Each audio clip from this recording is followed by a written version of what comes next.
एक खूबसूरत सा गांव था। उस गांव के नदी के किनारे श्याम, सुंदर, आलोक और आशीष बैठकर आपस में गप्पे लड़ा रहे हैं। आशीष के हाथ में एक बड़ा लड्डू सा है। वो इसकी ताक में है कि वो इसे कब खाए। अरे सुंदर, अगर मैं मुंबई चला जाऊँ तो फिल्म के हीरो के बगल में खड़े होने से भी डरेंगे। मुझ में वो कटआउट है और वो ग्रेस है। हाँ श्याम भाई, तुम बस इशारा कर दो तो मैं इस नदी के दो टुकड़े में बांट दूंगा। मेरी एक मार से तो पहाड़ भी पाउडर हो जाने चाहिए। तभी कहीं से एक छोटा सा मेंढक कूद कर वहाँ जाता है, जिसे देखकर सुंदर डर के मारे एक तरफ कूदता है। अरे सुंदर, जरा संभल कर। तेरे इस डर की वजह से अगर मेरे हाथ का लड्डू नीचे गिर गया ना तो मैं छोड़ूंगा नहीं। मेरा लड्डू मेरी जान से भी ज्यादा बढ़कर है। देखा, मुझे पहले से ही पता था कि सुंदर इस मेंढक को देखकर डर जाएगा। इसके ये बाहुबली वाले डायलॉग बस ऐसे ही है। ठीक उसी समय नदी के बीचों बीच में एक स्वामी जी पानी से बहते चले आ रहे थे और जोर जोर से चिल्ला रहे थे, अरे मुझे बचाओ, कोई बचाओ। वह आवाज सुनते ही चारों सतर्क हो गए। अरे वो देखो, कोई स्वामी जी बहते चले आ रहे हैं। चलो रे राक्षसो, मेरा मतलब हीरो, चलो कूदो। चारों ने नदी में छलांग लगा दी। सुंदर को तैरना नहीं आता था, इसलिए वह डूबने लगा। आशीष ने उसके बाल पकड़े, उसे बाहर खींच लिया। श्याम और आलोक ने मिलकर स्वामी जी को जैसे तैसे पकड़ा और किनारे पर लेकर आए। किनारे पर आने के बाद स्वामी जी ने गहरी सांस ली। धन्यवाद बेटा, तुम लोग ने मेरी जान बचा ली। मैं तुम्हारे इस साहस से बहुत प्रसन्न हूँ। तुम लोग कोई साधारण लड़के नहीं हो। तुम्हें जो भी वरदान चाहिए मांग लो, मैं अपनी तपस्या शक्ति से तुम्हें वो वरदान दूंगा। स्वामी जी, मुझे रोज 100 समोसे मुफ्त में मिलने का वरदान दे दीजिए प्लीज। मुंह बंद कर रखा आशीष, तुझे हमेशा खाने की पड़ी रहती है। स्वामी जी, आप हमें दुनिया के किसी के पास न हो उतना असीम शारीरिक बल प्रदान कीजिए। हम सुपर हीरो बनना चाहते हैं। मुझे पहले ही पता था शाम तू यही मांगेगा, इसलिए मैं चुप था। तथास्तु, अब से तुम चारों में 100 हाथियों का बल आ जाएगा। लेकिन एक बात हमेशा याद रखना, इस बल का उपयोग केवल अच्छे कर्मों के लिए ही करना, समाज की सहायता करना। अगर तुमने इसका उपयोग किसी बुरे काम के लिए किया तो उसी क्षण यह वरदान समाप्त हो जाएगा। वरदान मिलने के कुछ ही दिनों के भीतर ही गांव में इन तीनों का हंगामा देखने लायक था। गांव के बीचों बीच शाम की गैंग एक बहुत बड़ी बैलगाड़ी को उसमें बैलों के समेत एक ही हाथ से हवा में उठाकर दिखा रहे थे। गांव के लोग हैरान होकर तालियां बजा रहे थे। देखा, हमारा पावर, एक हाथ से मारेंगे तो पहाड़ भी टूट कर बिखर जाएगा। वाह वाह, शाम गैंग जिंदाबाद, गांव को सुपर हीरो मिल गए। इस सारे हंगामे को पास से मौजूदा पुरानी कबाड़ी की दुकान का मालिक पटनायक और उसका असिस्टेंट लड्डू देख रहे थे। पटनायक की आंखों में लालच की चमक आ गई। अरे लड्डू, इन चारों के शरीर में नशे नहीं है रे। ऐसा लगता है जैसे जेसीबी के हाइड्रोलिक पाइप लगे हैं। अगर हमने इसका इस्तेमाल कर ले तो हम पूरा गांव खरीद सकते हैं, समझ गया? हाँ सेठ जी, अगर ये लोग एक ट्रक उठाएंगे तो हमें 2 ट्रक जितना लोहा मिल जाएगा।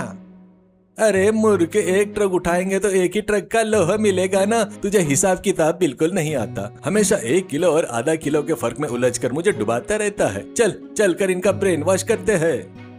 पटनायक धीरे से मुस्कुराते हुए श्याम गैंग के पास आया। अरे श्याम बाबू, ये सब क्या है? गांव वालों की तालियों से क्या जेब भरती है क्या, या पेट भरता है? क्या इनकी तालियों को लेकर तुम मुंबई जाकर सिनेमा बनाओगे?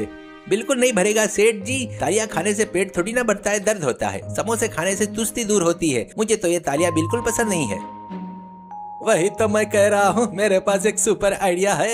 रात के समय गांव के बाहर जो किसी का काम का ना हो पुराना लोहे का सामान पड़ा रहता है ना, उसे मेरी दुकान पर लाकर दे दिया करो। मैं तुम्हें बोरिया भर भर के पैसे दूंगा। उन पैसों से शाम मुंबई जाकर हीरो बन सकता है और आशीष अपनी समोसे की फैक्ट्री लगा सकता है। क्या करते हो भाई? मुझे पहले से ही पता था कि पटनायक जी किसी न किसी दिन बिजनेस डील की बात करेंगे, लेकिन अगर पैसे मिलेंगे तो अच्छा है। डील पक्की। गांव की सेवा करते करते बोर हो गए। आज रात से हमारा असली एक्शन शुरू होगा। आधी रात के 2 बज रहे थे। गांव के छोर पर रेलवे ट्रैक के पास एक पुराना लोहे का डिब्बा पड़ा हुआ था। शाम गैंग धीरे धीरे चलते हुए वहां पर पहुंच गया। चारों तरफ अंधेरा था। अरे शाम, वो अंधेरे में कोई भूत जैसा लग रहा है रे। मुझे न जाने क्यों डर से पैर कांप रहे हैं। क्या हम घर वापस चलते हैं? अरे डरपोक कहीं के, वह भूत नहीं है रे, पेड़ की परछाई है। हमारे पास 100 हाथियों का बल है। अगर भूत भी आ गया तो उसे भी लोहे के टुकड़े की तरह मरोड़ देंगे। चलो डिब्बा उठाओ। चारों ने मिलकर उस भारी रेलवे के डिब्बे को बहुत ही आसानी से अपने सिर के ऊपर से उठा लिया। आशीष एक हाथ में डिब्बा पकड़े हुए था और दूसरे हाथ से जेब में रखे जलेबी खा रहा था। अरे वाह, बल आने के बाद तो रेल का डिब्बा भी मुझे रुई के फाहो जैसा लग रहा है। लेकिन इस आधी रात के समय अगर गर्मा गर्म पकोड़े होते तो कितना मजा आता। मुझे पहले से ही पता था कि तू इस समय पकोड़े के बारे में ही सोचेगा। चलो जल्दी चलो, सुबह हो गई तो पुलिस आ जाएगी। तड़के में सुबह पटनायक अपनी दुकान के बाहर खड़ा होकर इंतजार कर रहा था। तभी उसने देखा कि चारों लोग बड़ा सा रेल का डिब्बा अपने सिर पर उठाकर ला रहे हैं। ये देखकर पटनायक के होश उड़ गए। अरे बाप रे, मैंने इन पुराने लोहे का सामान लाने को कहा था और ये तो पूरा का पूरा रेल का डिब्बा ही उठा के लाए। अरे इनकी तो ऐसी की तैसी। सेठ, ये तो छोटे साइज के टिफिन बॉक्स जैसा लग रहा है। इसे हम अपनी दुकान में कैसे छुपाएंगे? ये अंदर तो जाएगा नहीं। अरे मुंह बंद कर रख रहे भाई, इसे अलग अलग टुकड़ों में काट कर अंदर रख सकते रहे भाई। श्याम बाबू अद्भुत, ये लो तुम्हारे पैसे। उसके बाद के दिनों में उनकी चोरियां और भी बढ़ गई। एक दिन बिजली के खंभे, एक दिन रेलवे का गेट और एक दिन तो हद ही हो गई। वे सीधे रेलवे ट्रैक के टुकड़े ही पटना की दुकान में लाकर फेंक देते हैं। गांव से लोहे की चीजें गायब होने के कारण लोग अपना सिर पकड़ रहे थे। एक दिन पटनायक अपनी दुकान में बैठकर बड़ा स्केच बना रहा था। तभी शाम गैंग वहां पर आया। ए श्याम बाबू, छोटी मोटी चीजें लाने से कोई बहुत बड़ा फायदा नहीं होगा। गांव के बीचों बीच में एक 100 फीट का ऊंचा लोहे का मोबाइल टावर है, देखा ना? उसे आज रात ही रात गायब करना है, उसके बहुत पैसे मिलेंगे। इतना बड़ा टावर, अगर उसमें करंट हुआ तो शॉक नहीं लगेगा क्या? हमारी जान चली नहीं जाएगी क्या? शॉक लगेगा तो कैसे हीरो बनूंगा रे मैं? फिल्म में हीरो को शॉक लगे तो वो स्टाइल से खड़ा रहता है। रात को वो टावर पटनायक की दुकान में होना चाहिए। तय किए अनुसार आधी रात को चारों मोबाइल टावर के पास पहुंचे। आसपास कोई नहीं था। शाम ने इशारा किया और चारों ने टावर के चारों कोने के पिलर्स को अपने हाथों से मजबूती से पकड़ लिया। हुसैन करते हुए ऊपर तरफ खींचा। क्रिश क्रैश की आवाज के साथ 100 फीट का मोबाइल टावर अपनी नींव समेत उखड़ गया। चारों ने उसे अपने कंधों पर रखकर पटनायक की दुकान की ओर चल दिए। अगली सुबह पुलिस स्टेशन में इंस्पेक्टर चौहान अपनी कुर्सी पर बैठकर पैर टेबल पर रखकर फोन देख रहे थे। सिग्नल न मिलने के कारण फोन हवा में हिलाते हुए गुस्से से चिल्ला रहे थे। अरे लल्लू, आज ही इंडिया पाकिस्तान का मैच है रे, और इस फोन के सिग्नल को क्या हो रहा पता नहीं। नेटवर्क नॉट अवेलेबल करके दिखा रहा है। मेरी सट्टेबाजी का क्या होगा? सर, मैं हवे में ही सुनकर बता सकता हूँ कि चोर कौन है। मैं जमीन को भी सुन सकता हूँ। गांव में किसी भी लोहे की चोरी की बू आ रही है सर। मुंह बंद कर रख मूर्ख। हवा में लोहे की बू कैसी रे? चल बाहर चलकर देखते हैं कि टावर के सिग्नल को क्या हुआ।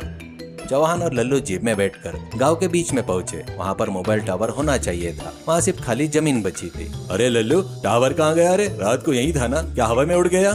सर, यही 5 में पंचायत ऑफिस का सीसीटीवी कैमरा है। चलिए उसका रिकॉर्डिंग देखते हैं। जब उन्होंने जाकर कैमरे का फुटेज देखा तो रात के समय श्याम सुंदर आलोक मिलकर उस टावर को अपने कंधे पर उठाकर ले जाते हुए साफ दिखाई दिए।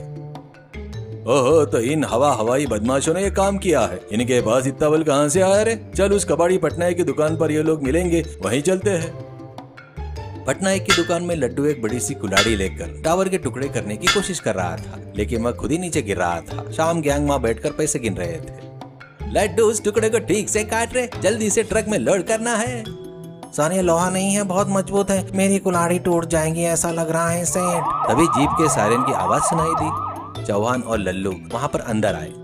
हैंड्स अप चोरों के सरदारों, गांव का मोबाइल टावर ही चुरा लिया। तुम लोगों को जेल में डालकर मैच दिखाऊंगा। शाम हंसते हुए, जवान साहब, अगर हमारे बीच आए तो इन हाथों से आपको और आपकी जीप को मसल देंगे। हमारे पास सुपर पावर्स है। हाँ, हम बहुत बलवान हैं, हमें कोई छू नहीं सकता। अच्छा, इतने बलवान हो तो ये लो, ये एक सीमेंट की बोरी रखी है। तुम चारों में से कोई भी इसे हाथ से उठाकर दिखाए तो मैं तुम्हारी पावर मानूंगा। शाम स्टाइल से मुस्कुराते हुए आगे बढ़ा। उस सीमेंट की बोरी को एक हाथ से उठाने की कोशिश की, लेकिन बोरी टस से मस नहीं हुई। शाम ने दोनों हाथ लगाए और चेहरा लाल होने तक पूरी ताकत से खींचने लगा, लेकिन बोरी 1 इंच भी नहीं हिली। अरे ये क्या है? मेरा बल कहाँ गया? सुंदर, आलोक, आओ रे, मुझे बचाओ। चारों ने मिलकर उस सीमेंट की बोरी को उठाने के लिए एक चड्डी का जोर लगा दिया, लेकिन वे उसे नहीं उठा पाए। सब हाफने लगे। अरे बाप रे, मेरे शरीर का सारा दम निकल गया। एक समोसा मिले बिना मैं हिल भी नहीं सकता। मुझे पहले से ही पता था किसी न किसी दिन हमारा बल चला जाएगा, इसलिए मुझे पहले ही कह देना चाहिए था। तभी दुकान के मुख्य दरवाजे से स्वामी जी अंदर आए, जिनकी जान उन्होंने बचाई थी। चौहान ने उन्हें प्रणाम किया। मूर्खो, इंस्पेक्टर चौहान जी ने मुझे फोन करके तुम्हारे किए अन्याय के बारे में बताया। समाज के लिए दिए गए वरदान का तुम लोग चोरी के लिए इस्तेमाल कर रहे हो, इसलिए चौहान जी तुम्हें पकड़ने से पहले ही मैंने अपना वरदान वापस ले लिया। अब तुम पहले की तरह साधारण और बेकार लड़के हो। स्वामी जी, मुझे कोई आपत्ति नहीं है। टावर यही लोग लेकर आए थे, मैंने नहीं मांगा था। हाँ स्वामी जी, टावर का वजन कितना है यह भी मुझे पता नहीं था। मैं तो बस आधा किलो का पत्थर ही उठा पाता हूँ। लल्लो, इन सबको कोड़े की मार का स्वाद चखाओ। चलो सब जेल चलो। सर जेल की बैरक में बदबू आ रही है सर। चोरों से ज्यादा तो वहाँ मच्छर ही लग रहे हैं। मच्छर नहीं रहे, तुझे तो वहाँ पर सांप काटेंगे। चलो आगे बढ़ो। पुलिस ने श्याम सुंदर, आलोक, आशीष पटनायक और लड्डू के हाथों में हथकड़ी लगाई और उन्हें जीप में बिठा दिया। जब जीप जा रही थी तो गांव के लोग टावर के टुकड़े को देखकर अपना सिर पीट रहे थे। सीख, लालच का परिणाम हमेशा दुखद होता है। भगवान द्वारा दी गई शक्ति का उपयोग यदि अच्छे कर्मों के बजाय चोरी जैसे बुरे कामों में किया जाए तो न केवल शक्ति चली जाती है बल्कि इंसान को जेल की हवा भी खानी पड़ती है।